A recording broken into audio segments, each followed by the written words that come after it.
Imagine looking at the cover of a magazine from the year 1900. Front and center is a glowing angel of progress, standing proudly among steam trains, brand new cameras, and massive smoking factories. In another famous picture from that era, you see Aladdin from the east, representing the ancient magical past, standing next to a modern mechanic from the west, representing the glorious technological future. To the people of the early 20th century, machines were the ultimate magic.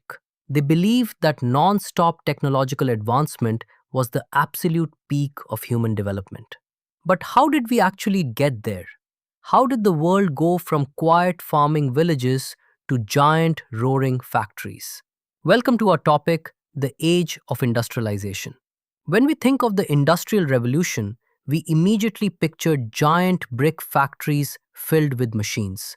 But that completely ignores a massive hidden phase of history called Proto-industrialization. Long before factories existed, international trade was booming. Wealthy merchants in Europe wanted to produce massive amounts of goods for the global market, but they had a huge problem.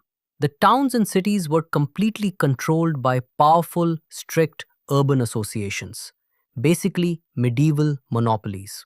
These groups strictly controlled prices and production and made it nearly impossible for any new merchant to start a business.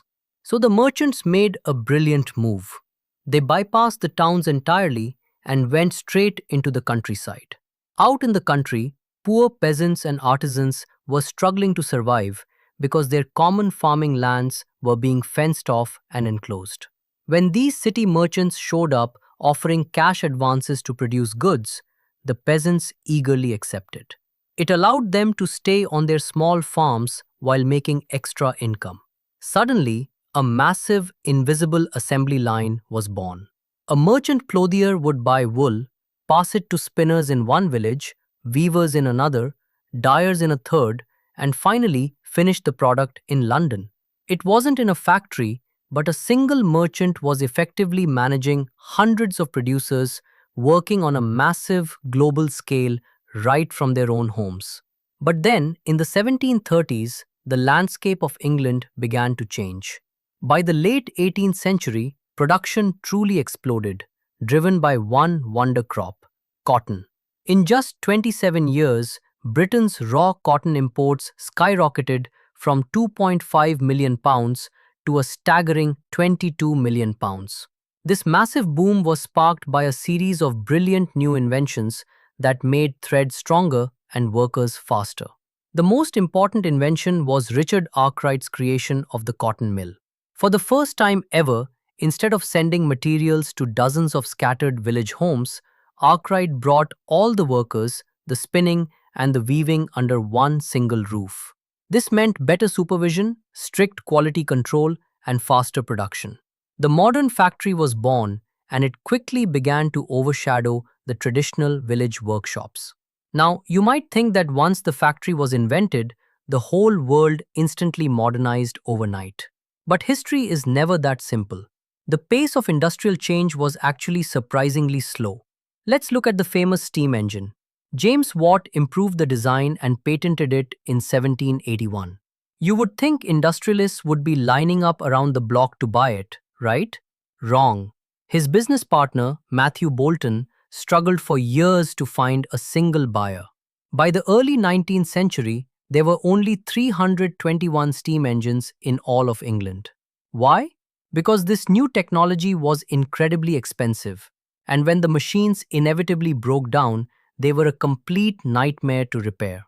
Businessmen were extremely cautious about risking their money on unproven tech. The early phase of the revolution was totally dominated by cotton. It wasn't until after the 1840s, when the massive railway expansion began, that iron and steel finally took over.